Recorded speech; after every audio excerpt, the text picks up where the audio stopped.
Hello, everyone. The 8th game of the World Championship gave Magnus Carlsen a second consecutive white win over his opponent, Jan Nepomniachtchi. Magnus Carlsen now leads 5-3.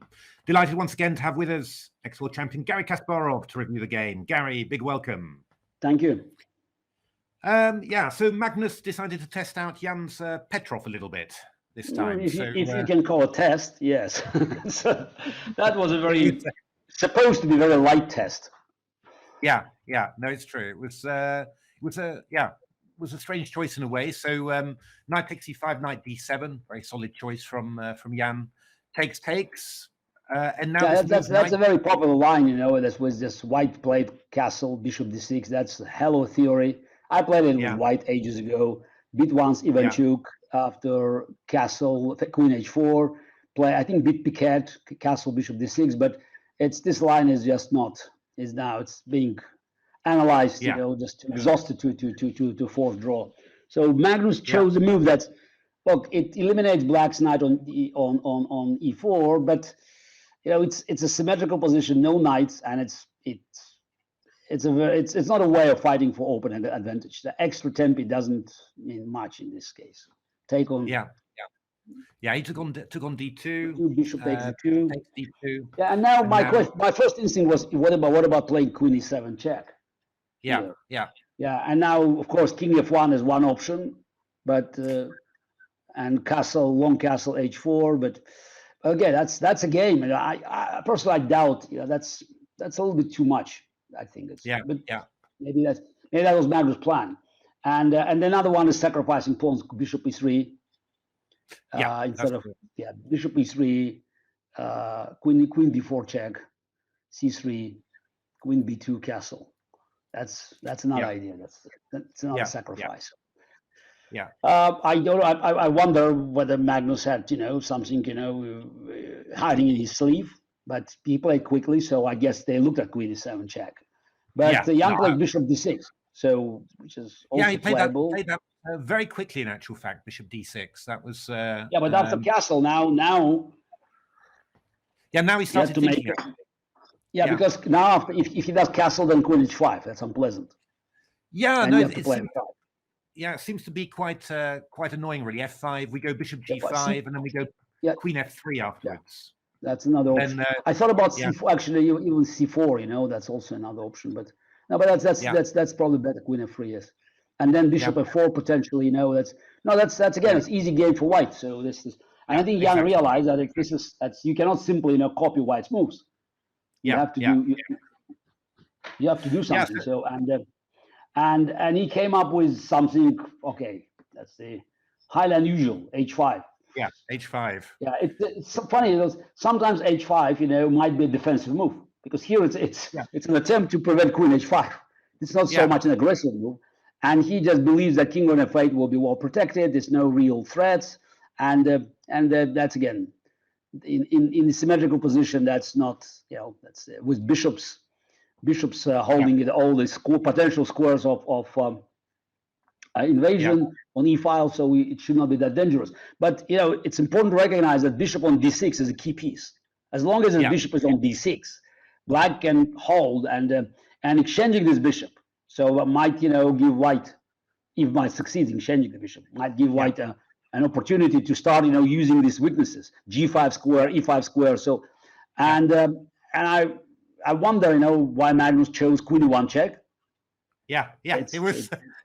I think everyone was completely shocked by. Spent a lot of time, but that was now since he won the game, it's a brilliant move, because Jan made. I think he probably made a decisive mistake psychologically. He played king f8 here. I don't know why not to play queen e7. I have no idea. So why it's just what was wrong with queen e7? No, I don't know. I don't know either. I mean, I spent a lot of time looking at stuff, trying out stuff with my engines. But I mean, at the end of the day, the queens get exchanged, and it's just a very equal ending. It's white has maybe some slight moral advantage, but it's a dead draw. Again, bishop on d6 is a key piece that cements black's position, and keeping the bishop alive was absolutely paramount. And I found it a bit shocking that Jan played king f8. I don't know how much time he spent on king f8, but I'm sure Magnus was delighted. Yeah, no, I mean, it gives him, it just gives him a game that he can try and grind really with no risk, nice, nice position with with opportunities to develop initiative and with opportunities to attack and on both sides, and Black King is a bit exposed, and he has a good bishop technically versus a not so good bishop. And all these slight advantages, they could be they could be accumulated into something considerable. But what's important, absolutely no risk, and this is Magnus' favorite game. So he can now start looking for opportunity for his various options to weaken Black position further. So after king f8 bishop before, it's so one-sided. Yeah, no, it's true. It's true. I mean, it's funny because Jan has had positions like this with white actually, and played them very well. I mean, there was this game against Wang Hao in the candidates, so he knows this somehow. But somehow he ended up playing it. It was I mean, he played. So I mean, Rook e8 is normal, and now he played another, maybe not a bad move, but a slightly strange move. Rook h6. So but that's another principle decision. So Black should decide this dilemma on the king side. So how you bring the Rook into the game.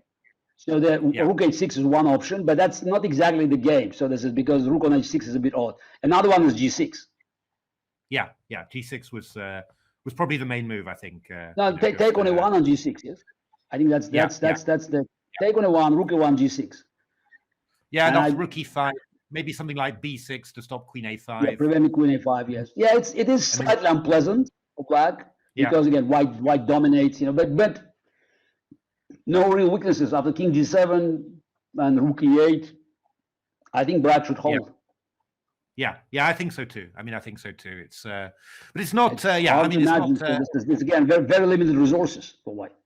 Yeah, so, exactly. I mean, there's not. Black's not going to be able to create anything. It's just responding to white. No. It's just we're trying to hold, and that's again doing all the natural moves. B6 prevents queen a5, g6, king g7 prepares the rook's return to the game. Yeah. This is if they traded places, and if Magnus played Black, I bet you it would be a draw in next less than 10 moves.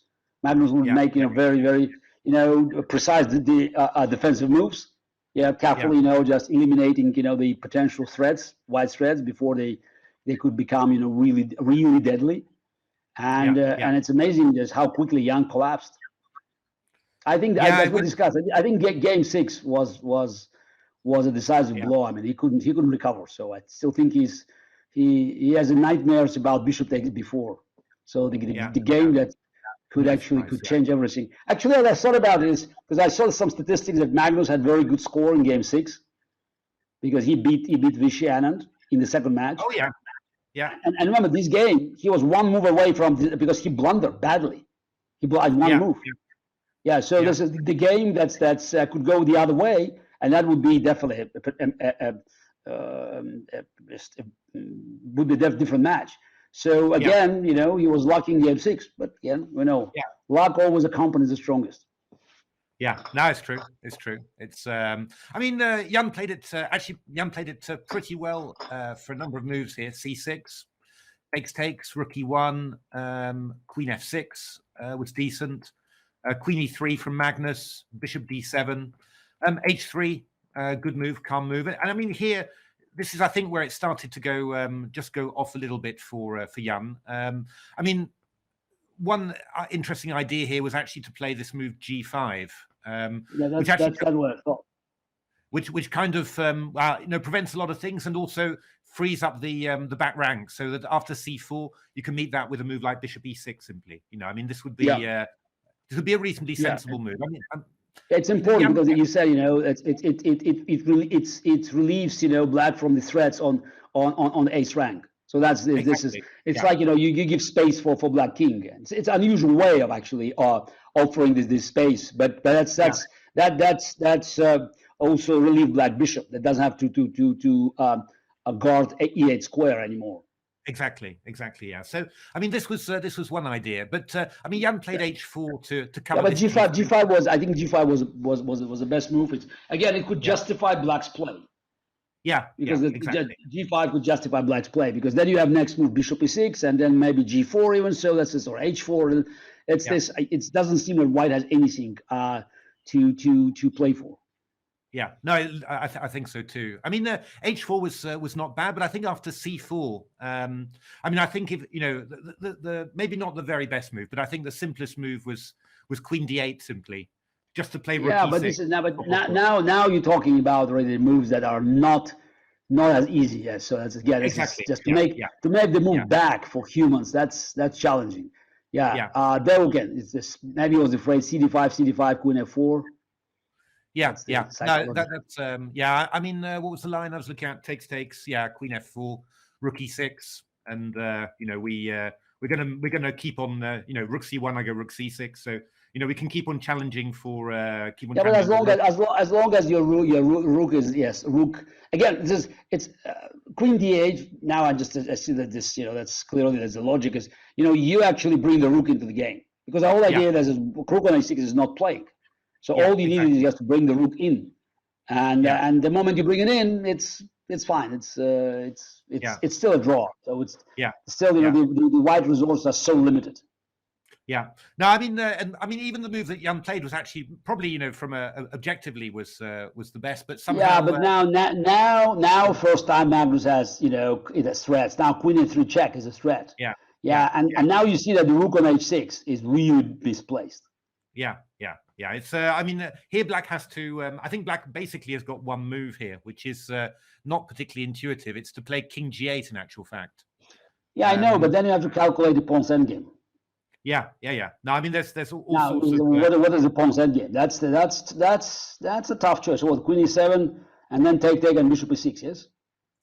Yeah, or even maybe Bishop E6 immediately. We can try just. It doesn't. Yes, this is the. Then you think that's. I think that's slightly better, because I mean, if you take, I take here Queen B7. No, Queen is hanging. Queen is hanging. Queen is hanging. Sorry. I go. You're right. Sorry, Gary. I go. Queen E8. Probably Queen E8 check. Let's have a look. I had some lines on that. What did I have? Queen E7. No, for me, I think the biggest challenge is actually Queen takes F6. That's a big question. What happens after Queen takes F6? Okay. Rook takes F6. Bishop takes F6. Bishop takes F6. Now. Yeah, I guess. F8. Rook E4. Rook E4. Yeah, Rook E4 afterwards. The pawn's endgame might be dangerous. Yeah, you're right. You're right, actually, Gary. Yeah. Pawn's endgame could be dangerous. That's what I thought. They take. Maybe G4 now. G4, G3. Yeah, this could be dangerous. Seems very dangerous to me. Yeah. Not a nice one to have to decide from a distance, indeed. Yeah, you just have to decide. So because White King goes there, so that's just the. It will be on E4. My king goes on E4, G5, F4. You cannot do so. My king will be on E4. Pawn on. Look, maybe it's holding, though. I'm not so sure. Yeah. But this is something that I think if you take with a pawn. Then Rook E4, it's still very unpleasant. Yeah. It's a better move, but this is a tough endgame. F takes Rook E4. Yeah. Now Rook H6 is the only move, yes. Yeah. Or G5. Or G5 is. D5, Rook E5, Rook G6. Rook E5, yeah. And now still, that's the Rook G4 maybe, and then my king will start moving, and it's I don't know. Yeah. No, it's very uncomfortable. Yeah.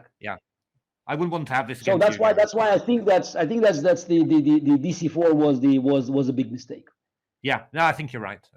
It's so in terms of all the threats that Jan had to deal with after D takes C4 bishop, it just increases enormously. Yeah, this is one of the things. All of a sudden there are real threats, and then he panicked and he just blunt. He lost in one move. Yeah. B5 was B5, and then you could see Magnus' face now. He just saw that he's winning. Yeah. Queen A3 check. Queen A3. And that's it. The rest is was pretty painful, really. It's very painful, and it's Yeah, it's I mean, look, yeah, okay, that's not interesting. So that's it's true, really painful. We know that. Yeah, it's the again, it's just this is the Magnus used his chance, but it's in game 6 he created something. Here he hasn't created much. So I think Jan collapsed, and that's what we talked. The glass jaw. He just couldn't recover after game 6. That was a tough blow for anybody. It was a huge blow. Yeah, very. It was a huge blow, but still, I mean, this game is, it's so painful. Painful to watch. I mean, what do you think? I guess, he needs to use the rest day just to freshen up and try and get a new approach somehow. I guess, because okay, the match is over. I mean, it's Magnus definitely now is going to win, but Jan can. It's about saving reputation now. So I hope that he can, he can show something that he can do. I mean, just play chess and try to score at least one win. Die as a hero. Yeah, No, I think maybe the goal has to change, and you have to try and score a win and try and at least. But I guess this next game with White is going to be crucial, because if he doesn't start quickly after the. If he doesn't really start motoring after the, then it's he does simply for him to keep the match going. He needs to win at least one of the next 3 games. If he doesn't score +1 next 3 games, which I think it's not very likely, so then the match will be over before game 14. Yeah. So what do you think? I mean, do you think he's got something good prepared with something else like D4 or C4, or do you think? I don't know. I don't look. I don't know if I were him, and I had something just prepared, so I would use it earlier. I think that's already game 7. Whatever he has, he must show it now. Whatever he has. True. But it's not about just having one idea. It's about it's about the stamina. It's about his determination to win, and just it's about making many good moves, getting slightly better position against Magnus. It's not even half of the job. It's just 10%. So you still need to make many strong moves, and to keep yourself in the game for many hours before you can crack Magnus' defense. Yeah. It's sounds like a pretty difficult job. It's and it's just when we joked about many draws in the World Championship matches. Yes. But now, when we're thinking about chance of Jan winning one game, let's not forget that this is, that's Magnus hasn't lost a game in the World Championship matches. So he lost game 8 against Karyakin, so 4 games against Karyakin, 12 games against Caruana, and now 8 games here. So we're talking about 24 games. So he hasn't lost a game in the World Championship match for 24 games. That makes Jan's task. It's climbing uphill. Yeah, indeed. It's but I mean, let's just hope that he can use the rest. Look, it's more about entertaining now. So let's see what he can do, just to make this intrigue going, and just to make us feel that we have some fun for the money we paid for the tickets. Okay. So thanks very much indeed, Garry. Well, I will be already back in America, so it's the. We'll make our next report on Tuesday. Fantastic. Look forward to seeing you then. Thanks very much, Garry. Bye.